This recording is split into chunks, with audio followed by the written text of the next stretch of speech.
Bonjour les élèves, vous avez vu que le verbe s'accorde en nombre avec son sujet au temps simple de l'indicatif comme le présent, l'imparfait et le futur simple. Maintenant, on va étudier une nouvelle leçon sous-titre « Respecter l'accord du sujet et du verbe au temps composé ». Lisons ces exemples. Paul a terminé sa course.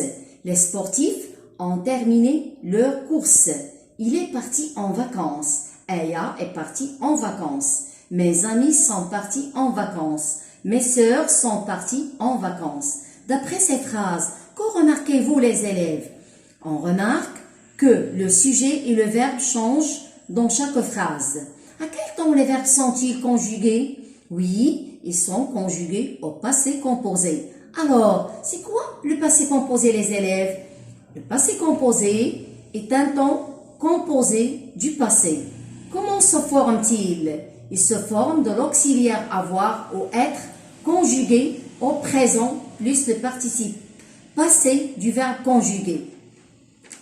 Prenons maintenant les phrases suivantes. Paul a terminé sa course. Les sportifs ont terminé leur course. Quels sont les sujets des verbes dans cette phrase? Les sujets des verbes sont Paul à la troisième personne du singulier et les sportifs à la troisième personne du pluriel.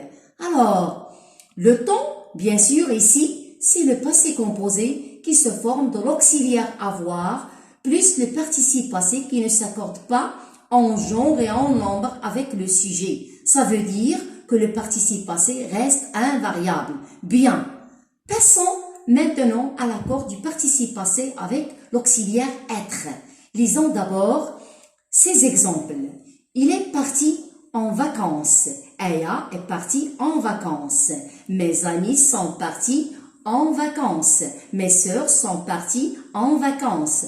Comme vous le voyez, les verbes sont conjugués au passé composé et le verbe de chaque phrase se compose de l'auxiliaire être conjugué au présent plus le participe passé du verbe partir.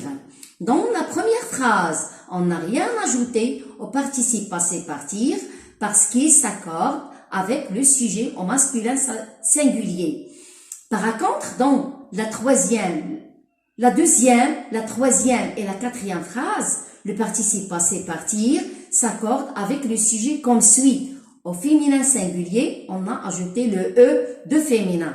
Au masculin pluriel, on a ajouté le S du pluriel et au féminin pluriel, on a ajouté le E du féminin et le S du pluriel. Alors, les enfants, d'après ces exemples, connaissez-vous des verbes qui se conjuguent au passé composé avec l'auxiliaire être?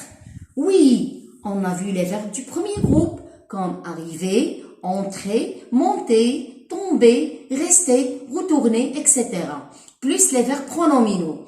Aussi, on a vu les verbes du troisième groupe comme aller, sortir, descendre, partir, venir, naître, mourir, etc. Plus les verbes pronominaux.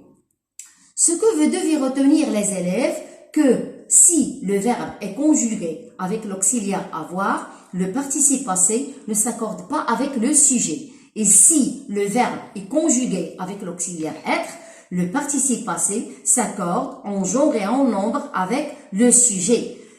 Prenez maintenant le mémo page 33, écrivez la petite date, plus une phrase qui contient un verbe conjugué au passé composé.